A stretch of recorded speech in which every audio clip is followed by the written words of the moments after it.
안녕하세요.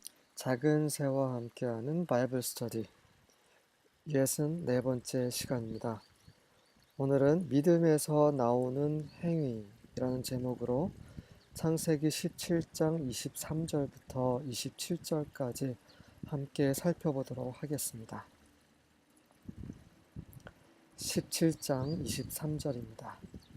On that very day, Abraham took his son Ishmael and all those born in his household, or bought with his money, every male in his household, and circumcised them as God told him. On that very day, 바로 그날은 어떤 날이에요? 하나님께서 아브라함에게 13년 만에 나타나셔서 이제 씨를 주시는 그러한 언약을 주시고 나서 하늘로 올라가신 바로 그 날에 Abraham took his son Ishmael, 그의 아들 이스마엘을 아브라함이 취해서, 그리고 and all those born in his household, 그리고 아브라함의 집에서 태어난 모든 그런 자들을 또 취했습니다. 혹은 bought with his money, 그의 돈으로 산 모든 사람들입니다. Every male in his household, 그의 집에 있는 모든 남자들을 took, 데리고 가서 and circumcised them, 그들을 모두 그들에게 할례를 주었습니다. 왜요? As God told him, 하나님께서 그렇게 말씀하셨기 때문입니다. 하나님께서 그에게 말씀하신 대로 그 할례라는 것은 여기서 처음 등장하는 거예요. 그 몸에 칼을 댄다라는 것은 이들에게는 굉장히 생소한 것이에요. 피를 흘린다라는 거, 그거 정말 평범한 일이 아니었습니다.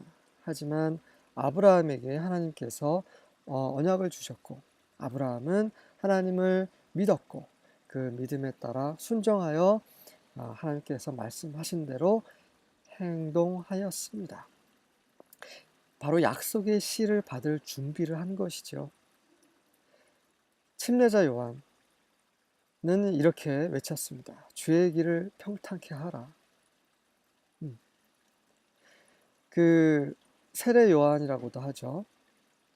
세례나 침례나 같은 말입니다. 두 단어는 영어의 baptism, 여기에서 나오는 말이에요. 그래서 많은 사람들이 세례다, 아니다, 침례다 하는데 그 두 개는 다 같은 말입니다. 그러니까 영어를 하게 되면 문제가 되지 않는 것이 우리말만 보기 때문에 문제가 되는 경우가 있어요. 그래서 같은 baptism이라는 말을 세례라고 주장하면서 어떤 뭐 다른 뜻으로 얘기를 하고, 또 같은 baptism이라는 말을 또 침례라고 말하면서 또 다른 상반된 말로 또 얘기를 하는데, 세례나 침례나 다 같은 baptism입니다. 성경에서 이 baptism을 뭐라고 얘기하는지 그게 중요한 것이지, 우리가 정의하는 세례, 우리가 생각하는 침례, 이게 중요한 것이 아닙니다. 어쨌든 그래서 세례 요한도 이 주님이 오시는 것을 오시는 그러한 것을 준비시키기 위해서 사람들에게 회개하라고 외쳤죠. 이 할례도 마찬가지입니다. 이 약속의 씨를 받을 준비인 것이에요. 그래서 할례를 받지 않으면 약속의 씨를 받을 수가 없습니다. 하나님께서 주시고 싶으셔도 할례를 받지 않으면 약속의 씨는 없습니다. 그래서 아브라함은 하나님 말씀대로 순종함으로 할례를 행했습니다. 24절부터 25절입니다. Now Abraham was 99 years old when he was circumcised in the flesh of his foreskin, and Ishmael his son was 13 years old when he was circumcised in the flesh of his foreskin. 자, 그 당시에 아브라함은 99세였어요. When he was circumcised in the flesh of his foreskin, 그의 그 포피의 살에 할례를 받은 게 99세 때였습니다. 자, in the flesh of his foreskin, foreskin. 자, fore라는 말은 그 접두사로 그 앞이라는 뜻이 앞에. skin은 이제 피부죠. 앞에 있는 피부입니다. 앞에 있는 피부 하면 생각나는 거 뭐가 있나요? 아담과 하와가 범죄함으로 하나님이 먹지 말라고 하는 그런 선악과를 먹음으로 어떻게 됐어요? 벌거벗은 것을 이제 알게 되었죠. 그래서 숨었습니다. 그의 육체가 하나님 앞에서 드러난 거예요. 그래서 그러한 육체가 바로 드러났다. 그게 바로 포스킨입니다. 드러난, 앞으로 나온 피부예요. 우리의 피부는 주님 앞에서, 하나님 앞에서 죄의 본성이 있는 그 육체로 드러났습니다. 이것이 베어지지 않으면, 베어지고 나서 그리스도로 옷 입지 않으면 구원은 없는 거예요. 아브라함은 99세에 할례를 받았습니다. And Ishmael his son was 13 years old when he was circumcised in the flesh of his foreskin. 그리고 이스마엘은 13살에 할례를 받았죠. 나이가 많든 적든 하나님의 그런 이상을 많이 봤던, 하나님의 음성을 많이 들었던, 하나님을 얼마큼 알든 모르든, 나이가 많이 들든 아니면 어리든 상관없이 우리의 육체는 베어져야 한다는 것입니다. 이러한 육체는, 이 죄의 육체는 하나님의 경륜을 이루는데, 하나님의 뜻을 이루는데 아무 쓸모가 없습니다. 아무리 선한 행위를 하고, 아무리 교회 열심히 다니고, 교회 열심히 하고, 전도 많이 하고 해도 여전히 그 안에 그 죄의 본성이 있는 육체가 있을 때는 하나님은 인정하지 않으신다는 거예요. 그래서 우리는 십자가가 바로 하나님이 우리에게 구원을 주신 하나님의 능력이라는 것입니다. 이 십자가 복음, 이것이 없으면 하나님을 아무리 알아도, 성경을 아무리 많이 읽어도 아무 소용이 없습니다. 나이가 많든 적든, 신앙생활을 오래 하든 오래 하지 않든 우리의 육체는 끝나야 되는 것입니다. 십자가에서.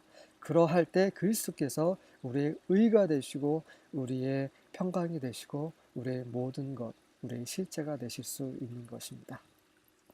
17장 26절, 27절입니다. That very day Abraham and his son Ishmael were circumcised, and all the men of his house, those born in the house and those bought with money from a foreigner, were circumcised with him. 바로 그날에, that very day, 아브람과 그의 아들 이스마엘은 was circumcised, 할례 받았죠. 그리고 all the men of his house, 그의 집의 모든 사람들, 남자들, 그리고 그 집에서 태어난 사람들과 those bought with money from a foreigner, 외국인에게, 이방인에게 돈으로 산 사람들 모두 was circumcised with him. 이 말은 뭐예요? 계속 거듭해서 하나님께서 강조하시는 것은 아브라함의 육적인 자손뿐만 아니라 믿음으로, 하나님의 언약을 믿음으로 의롭게 된 모든 사람들을 위한 그런 영원한 언약이라는 것입니다. 우리가 믿음으로 구원받는다는 것은 우리의 육체가 끝난다는 말이에요. 우리의 육체를 베어버리지 않으면 하나님의 그런 왕국에 참여할 수가 없습니다. 관련 구절입니다. Psalm, 시편 119편 60절입니다. I made haste and delayed not to keep thy commandments. I made haste. haste는 아주 그런 서두르는 이런 말이죠. 나는 서둘렀습니다. I made haste. 나는 서둘렀어요. And delayed not. 이게 아마 킹 제임스 바이블에서 나온 걸 거예요. 그래서 요즘은 I did not delay 이렇게 do나 does나 did라는 그런 조동사를 써요.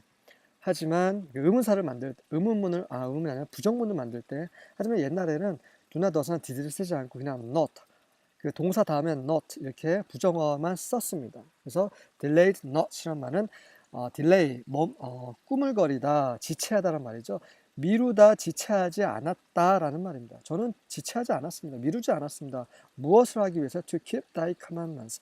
당신, thy는 your을 가리키는 거죠. 당신의 계명을 지키기 위해서 저는 지체하지 않았습니다.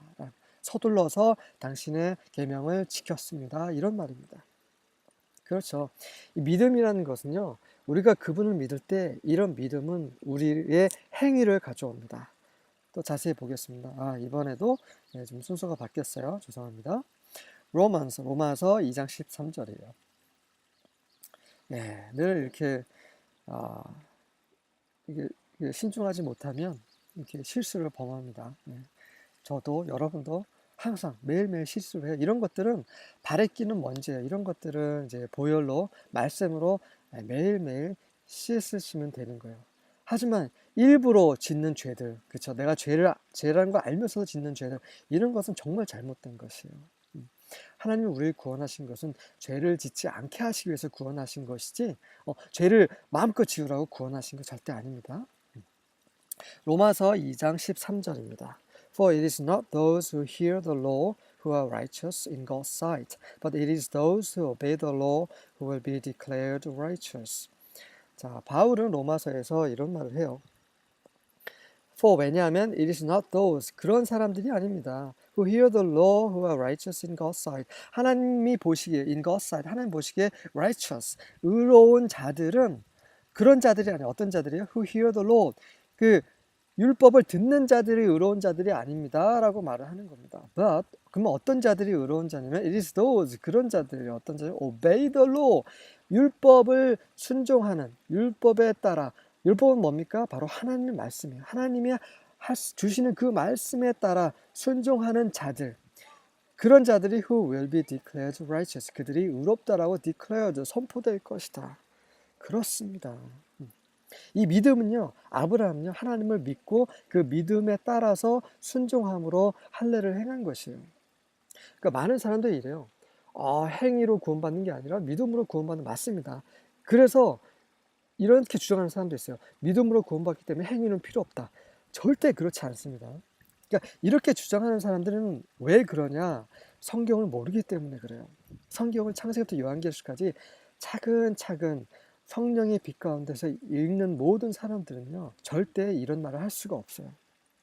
왜냐면 창세기부터 요한계시록까지 많은 믿음의 선진들이 우리의 믿음의 선배들이 어떻게 믿고 그 믿음에 따라 순종함으로 어떻게 하나님 앞에서 행동하는지 그런 그림들이 굉장히 많이 그려져 있어요. 그러니까 그거를 한 번이라도 창세기부터 요한계시록에 천천히 한 번이라도 읽는 사람은 정말 행위를 무시하거나 그런 사람은 아무도 없어요. 뭐 바울뿐만 아니라 요한, 베드로 다 그 행위의 중요성, 야고보서 뭐 행위의 중요성에서 계속 얘기하고 있는 것입니다. 그러니까 하나님 말씀을 듣는 자들이 의로운 게 아니라 듣고 거기에 따라서 믿음의 행동을 하는 그런 사람들이 의롭다라는 것을 말하고 있는 거예요. 제레미야 예레미야 4장 4절입니다. Circumcise yourselves to the Lord, circumcise your hearts, you people of Judah and inhabitants of Jerusalem, or my wrath will flare up and burn like fire because of the evil you have done, burn with no one to quench it. So, circumcise yourself to the Lord. 여호와께 너의 자신들을 circumcise 할례를 해라. 이 할례를 하다라는 말은 무슨 말이냐면 이건 신약의 말씀이 아니라 구약의 말씀이에요. 원래 그 아브라함에게 주신 그 할례라는 말은 이런 뜻입니다. Circumcise your hearts. 너의 마음, 너의 그 육체를 잘라내므로써 그런 그 표정인 거예요. 눈에 보이는. 실제로 그것의 원래 그 의도는 뭐냐면 마음 안에는 마음에서 모든 악이 나오는 거예요. 거짓말, 음탕함, 뭐 시기함, 살인 이런 모든 것이 마음에서 나오는 겁니다. 예수님이 그런 말씀하셨어요. 그래서 그러한 이 죄악이 가득한 이 마음을 베어버리라는 거예요. Circumcise your heart. You people of Judah and inhabitants of Jerusalem. 그 유다 사람들 뿐만 아니라 예루살렘에 사는 모든 사람들을 가리켜요. 그렇지 않으면 my wrath, 나의 진노가, my 분노가 will flare up, 불꽃처럼 위로 솟을 것이다. And burn like fire, 불처럼 타오를 것이다. 왜냐하면 because of the evil you have done, 너희가 행한 그 악 때문이다. 그 할례를 행한다는 것은 너희 가운데 모든 악을 없애버리라는 것인데, 아니 육체의 할례만 했지 마음의 할례, 그 진정한 그 할례를 하지 않았기 때문에 너희들이 행한 그 악 때문에 내 진노가 불타오른다는 말씀하신 거예요. 그러한 불은 뭐냐면 burn with no one to quench it. 그 어떤 누구도 to quench, 그 끄다란 말이에요. 끌 수 없는, 그를 끌 수 없도록 타오르는 그런 불꽃이 된다라는 말이에요. 자, 정말 그 하나님을 믿는 자들은요 죄를 지을 수가 없어요. 여기서 말하는 것은 실수로 깜빡깜빡하는 죄를 말씀하는 게 아닙니다. 그런 죄들은 우리가 하나님께 자백을 하면 회개를 하면 예수님께서 대제사장으로서 우리를 중보하시면서 하나님 우편에서 그 보혈을 보여주시면서 우리의 죄를 깨끗하게 해주세요. 늘 매일매일 우리는 이렇게 하나님 예수님의 보혈로 정결해야 돼야 되는 거예요. 하지만 이게 죄인 거 알면서도 사람을 죽이는 건 죄잖아요. 그렇잖아요. 간음하는 건 죄잖아요. 그걸 알면서도 형제를 미워하고 형제를 치고 거짓말하는 거 다 죄잖아요. 그 죄라는 거 알면서도 하는 그런 모든 것들, 이런 것들은요 우리가 우리 마음의 할례를 받지 않았기 때문에 이루어지는 거예요. 진정으로 예수님을 믿지 않았기 때문에. 예수님을 믿는다면 죄를 지을 수가 없어요. 우리를 그런 죄로부터 우리를 해방하시기 위해서, 우리를 구속하시기 위해서 그분이 하나님의 어린 양으로 죽으셨잖아요. 이것을 진정으로 안다면 다시 그 옛 생활로, 옛 창조, 육체 안으로 들어갈 수 없는 겁니다. 우리의 연약함 때문에 가끔 화도 내고 저 가족들하고 또 이웃들하고 싸우기도 해요. 근데 그런 것은 일부러 하는 것이 아니라 우리가 살아있는 한 우리 가운데 육체가 같이 있기 때문에 어쩔 수 없는 거예요. 그런 것을 말하는 게 절대 아닙니다. 우리가 알면서도 우리가 사업을 할 때도 그렇고 직장 생활할 때도 그렇고 알면서도 우리 안에 계신 성령께서 그러지 말라고 하는데도 이 성령의 말씀을 무시하고 하는 이런 행위들을 말씀하는 겁니다. 그래서 아브라함은 우리에게 그런 그림을 보여주고 있는 거예요. 약속의 씨, 믿음의 씨, 누구입니까? 바로 그리스도, 예수 그리스도이세요. 예수님을 우리 안으로 영접하려면 어떻게 해야 돼요? 우리 육체 할례를 받아야 되는 거지. 그게 침례의 의미예요. 우리 육체가 다 끝났다는 의미인데 그걸 사람들에게 공표한다는 말입니다. 그래서 그 행위로 구원받는 것이 아니라 믿음으로 구원받는 거예요. 그리고 믿음으로 구원받으면 이 믿음이라는 것은 어떻게 해요? 행위로 확증이 되는 것입니다. 네. 그 행위가 없는 믿음은요, 죽은 겁니다. 영혼이 없는 그 육체와 동일해요. 식물인간이에요. 아무 쓸모없는 그런 믿음은. 삭개오를 보세요. 삭개가 예수님을 믿음으로 그가 거짓으로 징수한 그런 것들을 다 돌려주고 또 몇 배 더 이상 더 갚고 자기의 재산의 절반을 떼서 가난한 자들 주고 이런 행위가 나오잖아요. 아브라함도 그런 믿음으로 할례를 행했고 아브라함도 믿음으로 이삭을 제물로 드리는 겁니다. 히브리서 보세요. 믿음에 대해서 굉장히 나오고 노아는 믿음으로 방주를 지었어요. 이렇게 이 믿음이라는 것은 행위를 낳습니다. 그리고 행위로 말미암아 믿음이 확증이 되는 거예요. 이런 믿음이 진짜 믿음입니다. 행위가 없는 믿음은 죽은 것이요. 하나님께서 우리에게 요구하시는 가장 큰 행위는 무엇입니까? 우리의 마음과 뜻과 힘과 목숨을 다해서 주 너의 하나님을 사랑하라 이 말입니다. 그리고 그와 동일하게 우리 이웃을 사랑하라는 말씀. 이것이 바로 하나님의 말씀, 하나님의 계명, 하나님의 율법을 요약하는 말씀이에요. 우리가 이웃을 사랑한다면 우리는 화를 낼 수가 없어요. 거짓말할 수도 없고, 그렇죠? 질투하지도 않고, 살인하려고 하지도 않고, 미워하지도 않고, 그렇죠? 거짓 증언을 하지 않고, 이 사탄에 속한 모든 것들을 하지 않게 됩니다. 이게 바로 그 믿음이 낳는 그런 행위를 말하는 거예요. 이 행위가 없으면, 이런 행위가 없으면, 이 믿음으로 나오는 이런 행위가 없으면 믿음은 죽은 것입니다. 오늘 우리의 행위로 우리 가운데 우리가 가지고 있는 그런 믿음을 확증하는 하루가 되시기를 기도하겠습니다. 아멘.